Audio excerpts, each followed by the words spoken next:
Queridos hermanos, feliz Día del Señor. El título que hemos puesto para nuestra predicación de hoy, nuestra reflexión bíblica, es Ustedes son una familia escogida. Está tomado del texto petrino, escrito por el apóstol Pedro, por supuesto, en su primera carta, y se basa en los dos versículos que fueron leídos, 9 y 10, del capítulo 2. Quería que lo volviéramos a leer pensando lentamente en lo que ahí está escrito desde ya. Dice así la palabra: ustedes son una familia escogida. La versión Reina Valera es muy acertada cuando dice, ustedes son linaje escogido. Un sacerdocio al servicio del rey, una nación santa, un pueblo adquirido por Dios. Y esto es así para que anuncien las virtudes de Dios, quien los llamó a salir de las tinieblas para entrar en su luz admirable. Ustedes antes ni siquiera eran pueblo, pero ahora son pueblo de Dios. Ustedes antes no habían recibido misericordia, pero ahora ya la han recibido. ¿En qué contexto nos movemos? Este pasaje, escrito por el apóstol Pedro, es interesante que él lo identifica a la entrada de la carta cuando se presenta, diciendo, yo, Pedro, apóstol de Jesucristo. Así empieza la carta. Y esto es bueno recordarlo.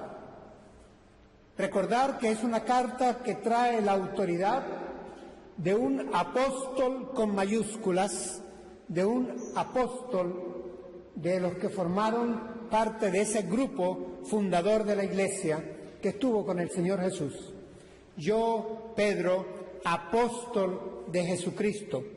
Es interesante tener esto presente y presente en nuestros días, en nuestros tiempos, donde surgen unos que se llaman a sí mismos apóstoles y no llenan, no pueden, jamás lo podrán llenar los requisitos que en la Biblia están en el Nuevo Testamento expresamente dedicados, entregados al grupo apostólico. Esto ya lo hemos tocado con anterioridad, pero quería no dejar pasar la oportunidad para que vieran cómo el apóstol Pedro hace valer su autoridad al comenzar la carta. Y se identifica, yo, Pedro, apóstol de Jesucristo. ¿A quién escribe el apóstol Pedro? Escribe a la iglesia, a hermanos en la fe que se encontraban, dice la misma carta al comenzar, que se encontraban dispersos. La palabra en griego es diáspora o diáspora. Estaban dispersos en la parte noreste del Mediterráneo. En el Asia Menor describe las regiones, en Galacia, en el Ponto, en Capadocia, en Bitinia. Es decir, estaban ahí dispersos los hermanos y no porque quisieran estarlo, estaban siendo perseguidos por su fe. Han pasado siglos y siglos y en estos momentos acontecen cosas parecidas en esta parte noreste del Mediterráneo. Nuestros hermanos estaban siendo perseguidos, estaban huyendo de la persecución y en su mayoría eran gentiles, es decir, no eran de sangre judaica. Eran hermanos en la fe, hombres que sin ser hijos de Abraham habían aceptado a Jesús como el Cristo, como el Mesías de Dios, el Salvador y Señor de sus vidas. y ahora sufrían persecución, y a la persecución que se refiere el apóstol Pedro era una persecución por parte del Imperio Romano, era una persecución por parte de estos césares de la decadencia del imperio. Durante la presencia, el gobierno de 3 o 4 césares, se dieron los grandes sacrificios de cientos de hermanos nuestros en la capital del imperio, en Roma, y en otras partes como en esta, por ejemplo. Así que a estos hermanos que estaban siendo perseguidos y que se encontraban huyendo, el apóstol les escribe. Y les escribe para recordarles que ellos, aún separados, desarraigados, huyendo, sin patria, ellos tienen una identidad. Y quiere reforzarles ese sentimiento de pertenencia, de identidad. Y es lo que hemos encontrado al leer los 2 versículos que nos dan pie a nuestra reflexión. Comenzamos, por lo tanto, el sermón. El apóstol Pedro comienza por decirle: ustedes son una familia escogida. Están dispersos, desarraigados, no están en sus patrias, no están en sus casas, no están en sus pueblos. No son judíos, son gentiles. Están dispersos, están sufriendo la diáspora o la diáspora. Pero ustedes, vean cómo usa el plural, ustedes son. Ese son es importante, hay identidad en ustedes.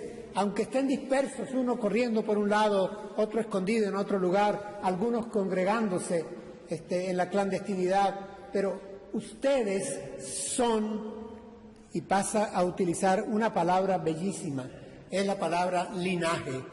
En el griego, en el original, encontramos la palabra genos. Ustedes son genos, escogido. Ustedes son una familia.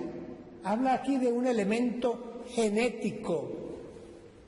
Aquí hay algo de vinculación entre uno y otro, aunque estén dispersos, aunque estén separados, aunque no tengan la misma sangre y aunque no sean judíos, aunque no se consideraran pueblo. Ustedes son familia, son linaje, hay parentesco en ustedes. Ustedes son hijos de Dios. Ahí está la genética, ahí está el genos.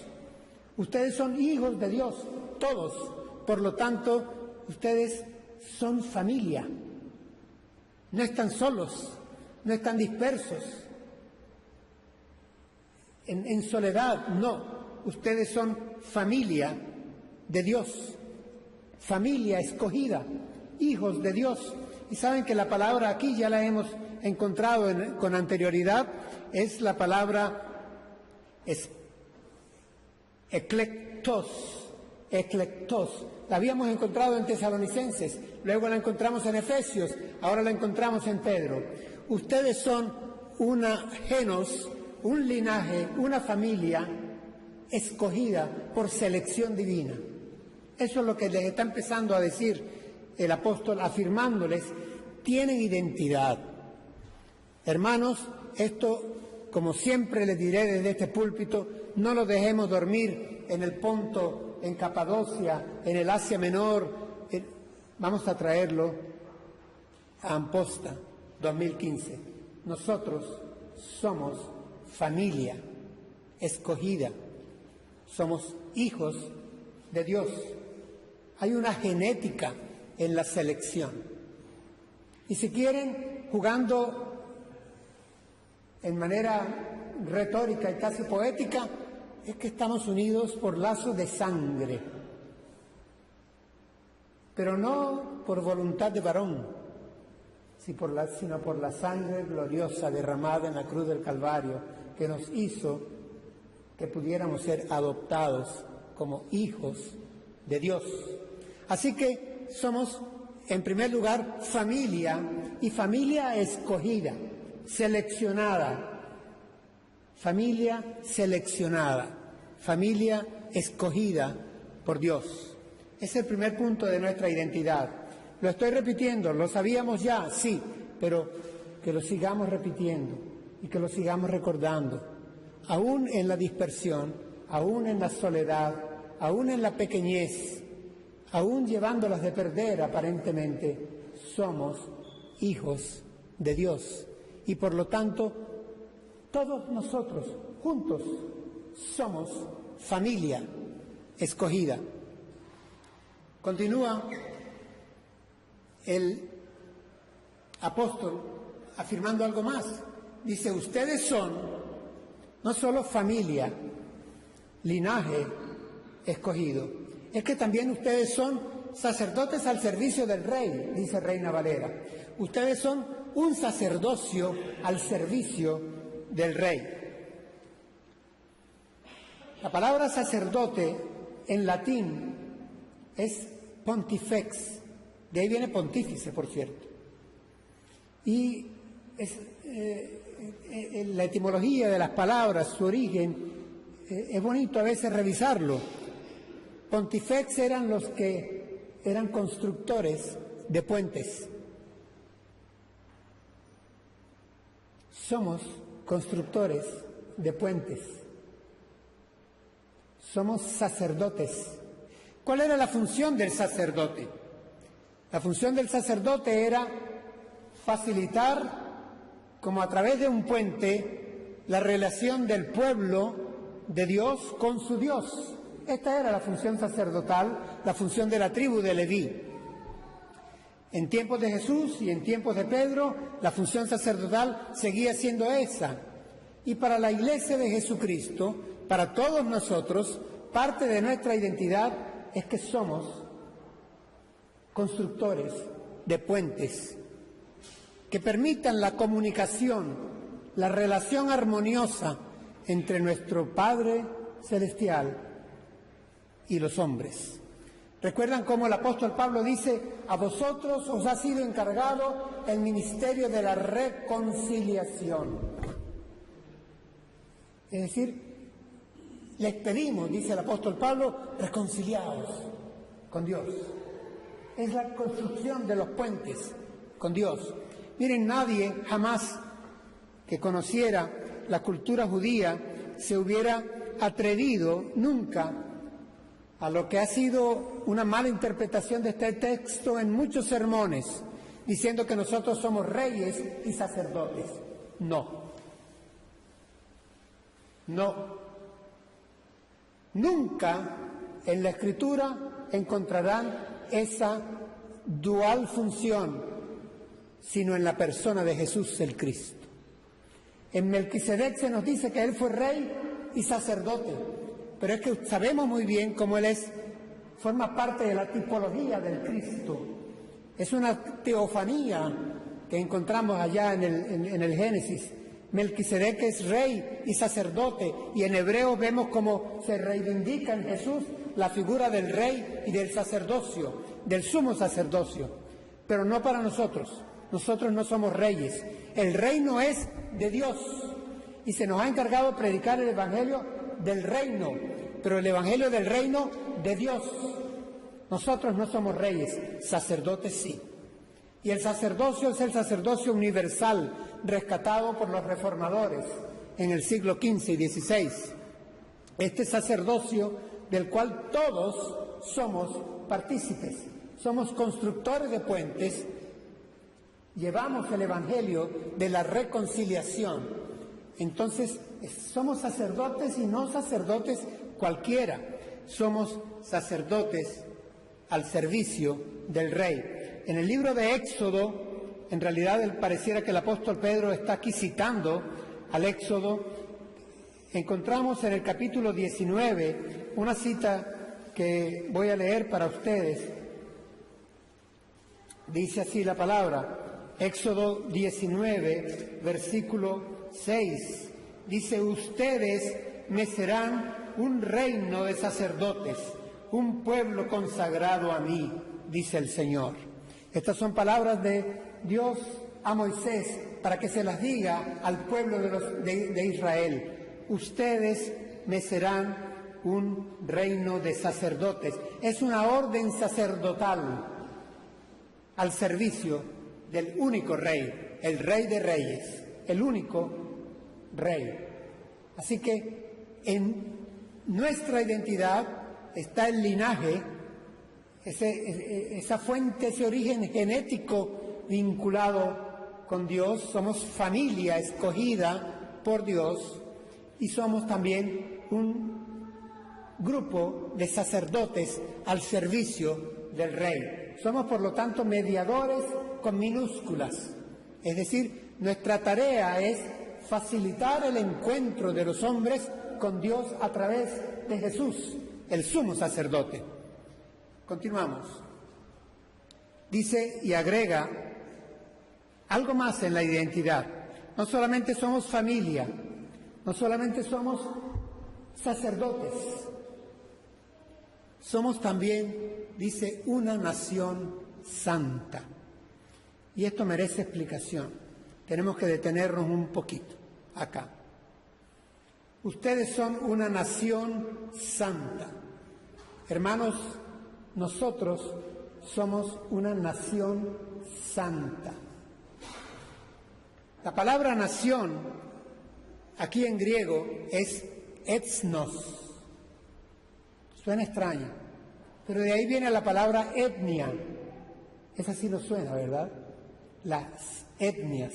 Y es que para el griego, y aquí había una influencia romana en esta palabra, eran etnias esas tribus paganas que no tenían la cultura ni la sangre grecorromana. Aquellos que los romanos llamaban los bárbaros. Esas eran etnias, eran ethnos. Y esta es la palabra que usa el apóstol Pedro. Es decir, grupos de personas que comparten cultura, historia, costumbres, religión, arte, pero que son paganos, son tribus. Y llamar así a quienes están dispersos, sufriendo una crisis de identidad, necesita que sea completado. ¿Qué tipo de tribu somos? ¿Qué tipo de etnia somos? Porque la palabra etnia no era una palabra que exaltara, era una palabra en cierta manera peyorativa, despectiva. Es decir, ustedes son como una tribu pagana. Pero miren lo que agrega el apóstol Pedro. Dice, ustedes son una tribu, una nación que tienen un calificativo, santa. Y aquí aparentemente hay una contradicción, y no es contradicción, lo que hay es un lavamiento de la primera palabra. La palabra tribu, pagana, etnia, es lavada por la santidad que la caracteriza. Ustedes son una ethnos hagios, y la palabra hagios es consagrada, santa, dedicada a Dios. Entonces, ustedes que están dispersos, que sufren persecución, recuerden que son linaje escogido, recuerden que son sacerdotes que facilitan el contacto entre los hombres y Dios a través de Jesús, y recuerden también que aunque parezcan una tribu pagana, porque no tienen la cultura grecorromana, ustedes son santos, forman parte de un colectivo cultural santo. Ustedes son una nación santa. Eso se nos dice a nosotros como parte de nuestra identidad. Han sido consagrados para, es decir, somos linaje escogido, real sacerdocio y nación consagrada, santa, apartada.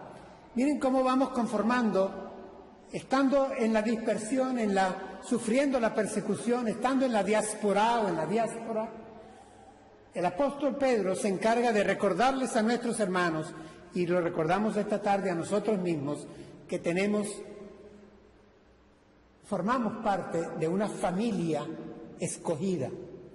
Los que aquí estamos esta tarde, formamos parte, tenemos linaje, tenemos genos, y hemos sido seleccionados por Dios para que integremos familia, que cumplamos una función sacerdotal que nos compete a todos. Y agrega que aunque parezcamos una tribu, que recordemos que somos en todo caso una tribu consagrada a una nación santa, apartada, consagrada. Eso es lo que significa la palabra hagios, consagrado para, dedicado a, apartado para. Es decir, somos una nación santa, un pueblo santo. Y ya utilicé la palabra pueblo, la va a usar el apóstol más adelante. Continuemos entonces con este boceto que va trazando el apóstol Pedro por pinceladas, dando identidad a los hermanos que sufrían persecución, o que se sentían solos, dispersos, o que se sentían pequeñitos, gente sin importancia en el Asia Menor. El apóstol escribe entonces: ustedes son, y continúa el ustedes y el son, el plural. Ustedes son, todos hermanos, cada uno de nosotros, ustedes son, dice, pueblo adquirido, pueblo comprado, un pueblo comprado por Dios. Miren el valor que se nos está dando. Aquello de que la religión es opio del pueblo, aquella frase marxista del siglo XIX, aquello de que con la religión se oprime y con el humanismo se exalta, estalla en la Escritura. En la Escritura no da lugar a ello. El humanismo de Dios es exaltar al hombre al grado sumo, que el hombre vuelva a recuperar aquella imagen perdida que fue puesta en él como un sello a imagen y semejanza de Dios. Y ahora, con la obra redentora de Jesús, pasamos a ser semejantes al segundo Adán, que es Jesucristo mismo. Está siendo conformada en nosotros la imagen de Jesús, poco a poco, a través del Espíritu Santo de Dios. ¿Qué humanismo supera esto? Y esto es lo que encontramos en la Escritura. No hay una opresión, un despojo del hombre. Lo que hay es una exaltación del hombre hasta su nivel más alto, como Dios lo quiere. Nos dice que somos un pueblo adquirido, comprado. Ya yo he predicado sobre esto, pero seguiré siempre haciéndolo. Y háganlo ustedes y recuérdenlo en oración, o cuando estén solos, o cuando estén con sus hijos. Hemos sido comprados, escribirá el apóstol Pedro luego, a caro precio. Hemos sido adquiridos, a caro precio. Es decir, el costo fue grande.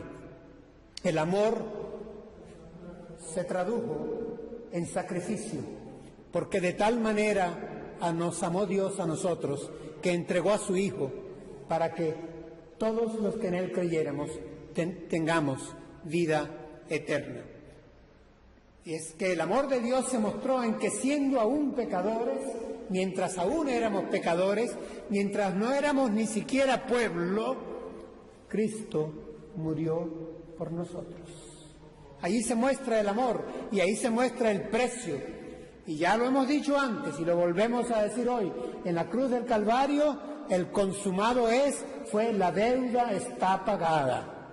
Lo que había que pagar por ti y por mí para hacernos linaje, familia, para hacernos sacerdotes al servicio del Rey, para declararnos nación con sentido de santidad, de consagración, para declararnos pueblo, fue pagado a totalidad.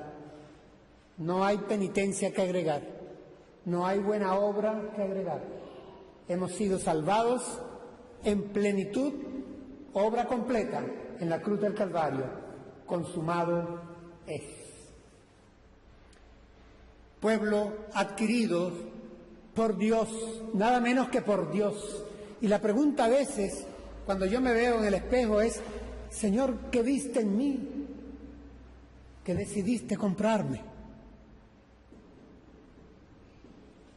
Alguien podrá decir: Víctor Cuadra tiene estos y estos y estos defectos.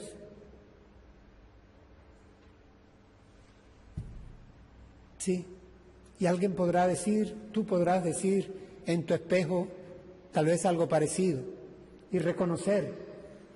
Y al final la pregunta saldrá de tus labios y no solo de la mía: Señor, ¿qué viste en mí que decidiste pagar el precio entregando a tu hijo? La respuesta es: yo no sé, simplemente me amó, y me amó porque quiso, en su soberanía me amó, desde antes de la fundación del mundo me amó, y conforme me amó me predestinó, y así me llamó, y así me justificó, y me santificó, y me glorificó, y me llevará con él en gloria. ¿Qué hice yo? Nada. ¿Qué mérito había en mí? Ninguno. A veces veo hombres en la calle y digo: estos son mejores que yo. ¿Por qué yo? Él lo quiso así. Él me adquirió y me añadió para ir formando pueblo. Dice pueblo adquirido por Dios, porque la otra cosa es que Dios no quiere individuos solitarios. Dios quiere un pueblo. Y el Señor añadía a su iglesia cada día los que iban siendo salvos.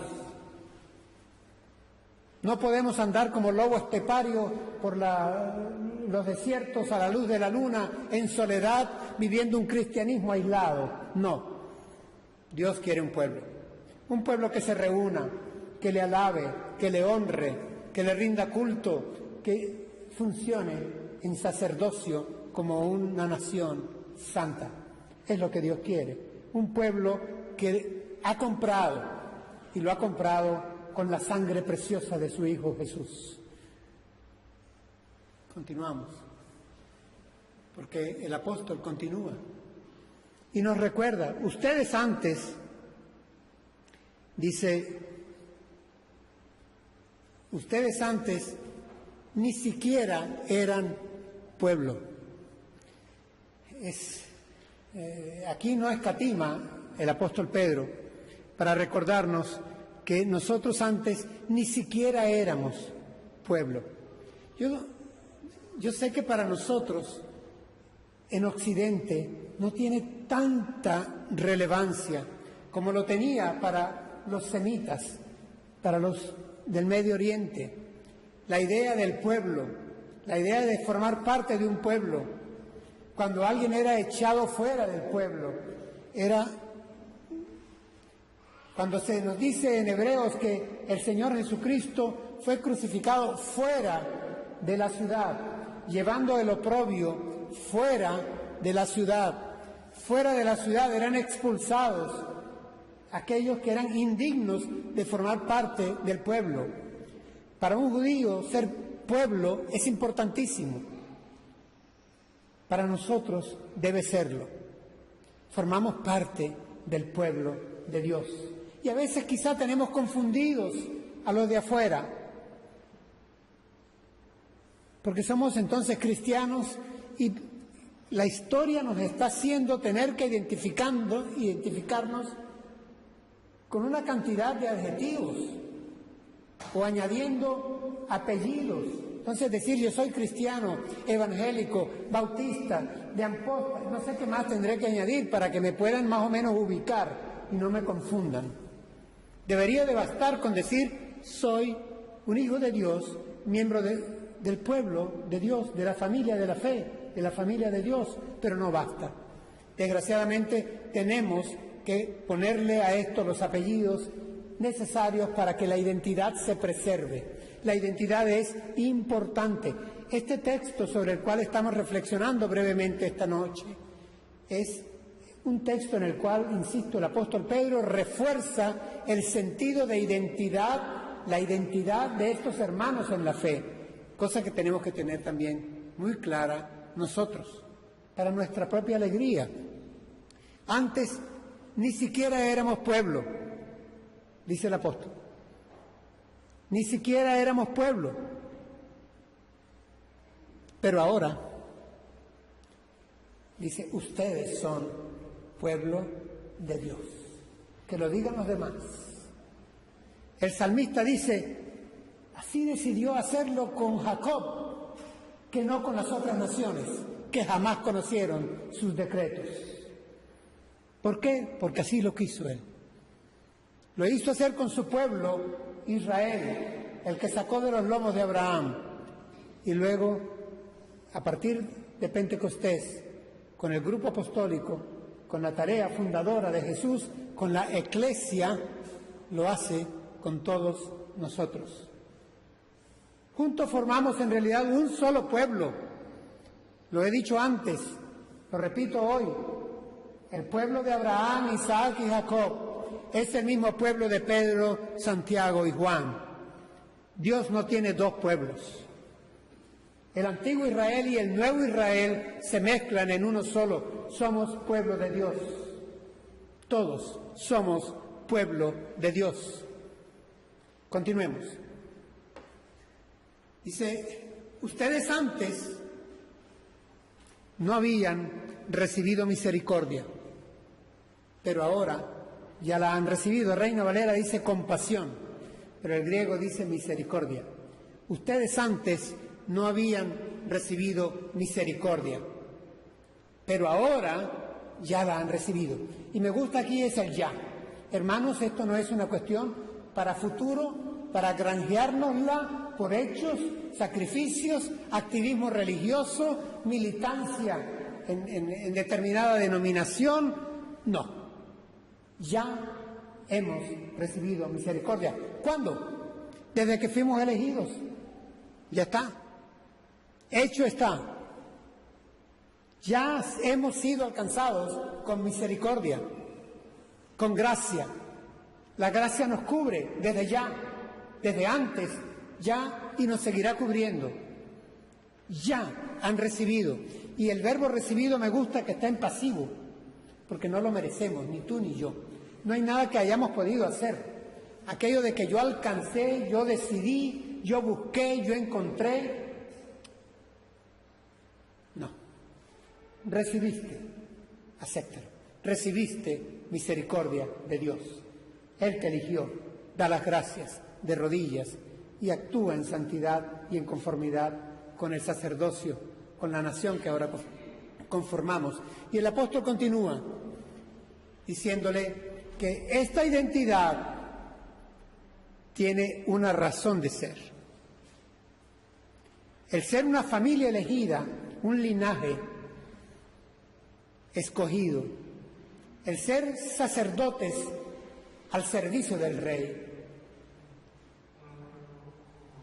el ser una nación santa, consagrada, el ser apartados para el servicio del Señor, el ser pueblo adquirido, familia de fe, comunidad de fe, iglesia del Señor Jesucristo, tiene un sentido. La identidad tiene una misión. Por eso dice, y esto es así.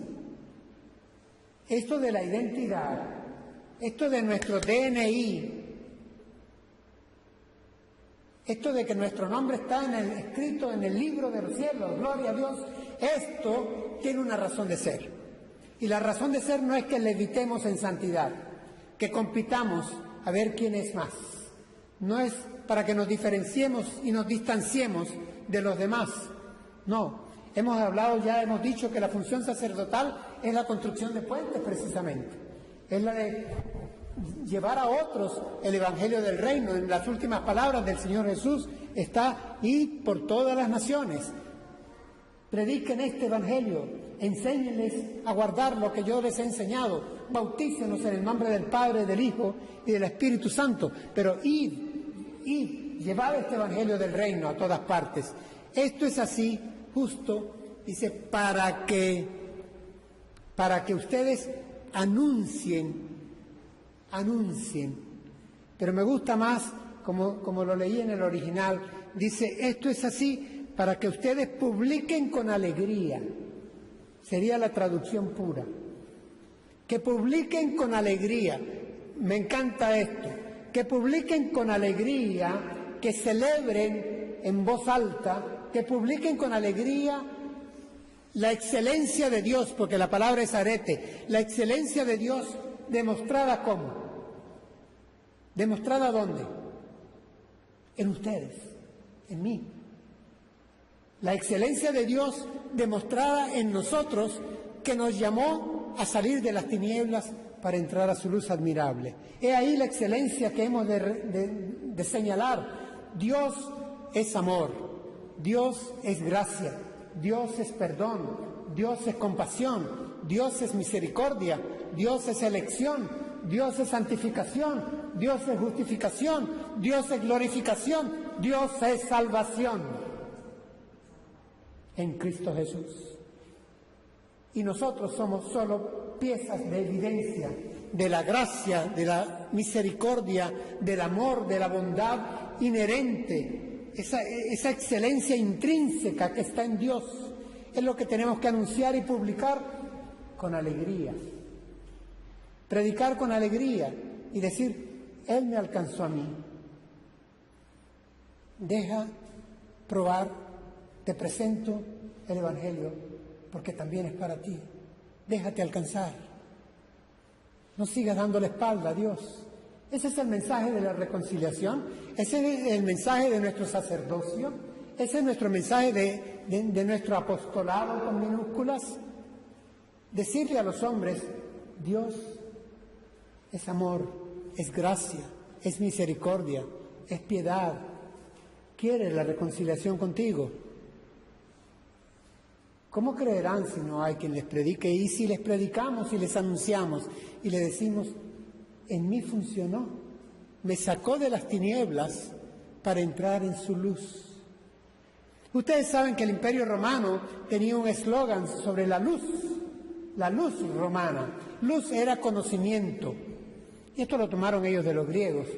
Pero Imperio inteligente al fin conservó de la cultura griega lo que quería.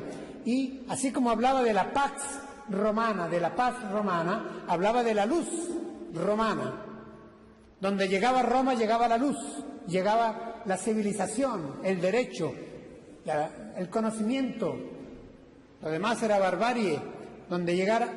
Por eso es que cuando el mensaje de Jesús y de la iglesia primitiva declara que el mundo está en tinieblas, esto es un mensaje que cachetea al Imperio Romano. Para el Imperio Romano, donde estaba Roma, estaba la luz. ¿Cómo vienen estos hombres sin letras a decir ahora que todo es tinieblas? Sí. Y quien lo dice es alguien que dijo, yo soy la luz del mundo y ustedes serán luz del mundo en la medida que me presenten a mí, la luz. Entonces aquí el apóstol Pedro dice, a nosotros nos llamó con ese llamado irresistible que nos recordaron luego los reformadores en el siglo XV, siglo XVI, siglo XVII, los predicadores que siguieron su estela. Ese llamado irresistible de Dios nos llamó a salir de las tinieblas a la luz admirable, a la luz admirable. Esa luz admirable es la luz de Dios, donde está la salvación. ¿Cómo terminamos? ¿Cómo resumimos lo que hemos expuesto? Permítame, caminen conmigo. Nosotros, hermanos, antes no éramos ni siquiera pueblo. La misericordia de Dios ya nos alcanzó. Somos linaje, familia, somos genos, escogido por Dios.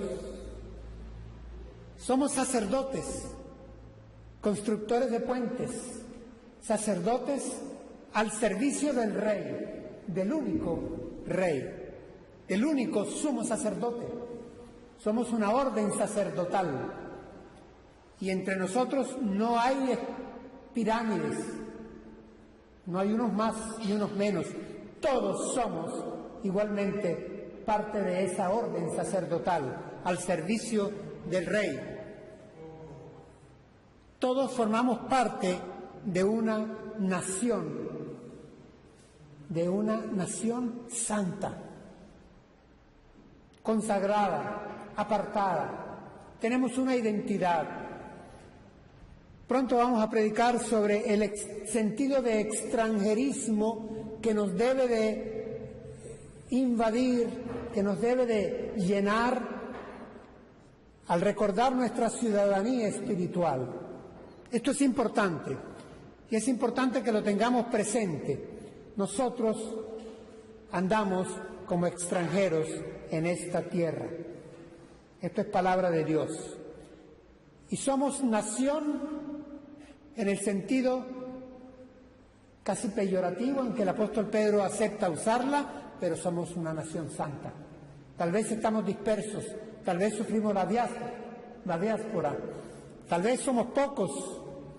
No temáis, pequeño rebaño, a mi Padre le ha placido daros a vosotros el reino de los cielos.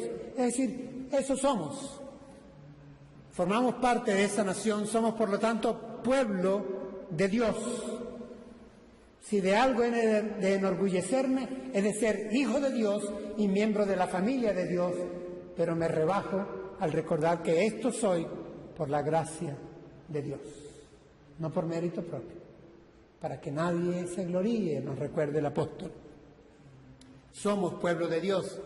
Debemos predicar las virtudes de Dios, debemos predicar la excelencia de Dios, de la gracia de Dios, de la bondad de Dios, del amor de Dios, de la misericordia de Dios, que nos escogió sin que nosotros valiéramos ese precio tan grande. Así nos adquirió. Y finalmente, que hemos pasado de las tinieblas a la luz. Hay un coro evangélico que así lo dice: yo era ciego y ahora veo la luz hermosa que me dio Jesús. Quería recordarles, pues, hermanos, esta tarde que tenemos una identidad, pero una identidad que no solo es grande y es gloriosa, pero es una identidad con un sentido, con un para qué. Somos pueblo de Dios, linaje escogido, nación santa, sacerdotes al servicio del Rey, con un objetivo. El objetivo es anunciar, publicar con alegría las virtudes, la excelencia de ese Dios que nos sacó de las tinieblas a su luz. Eso es lo que hay ahí. Eso somos, y para eso somos.